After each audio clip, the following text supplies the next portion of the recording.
آن پرسیده بود که دستگیره پشت لیفت رو چطور بزنیم. ببینید از سر لنگه پایین متر میزنیم تا دقیقاً جای وسط دستگیره میشه تا زیر دستگیره 96 و 1. خب از بغل بگیر، از جلوی لنگه میشه 40، از این برم پشتش میشه 41.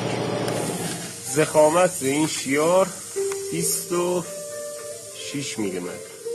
از بالا تو پایینش هم بگید قشنگ تو بیفته. ببینید اینجا هم میشه از پایین دقیقاً 98.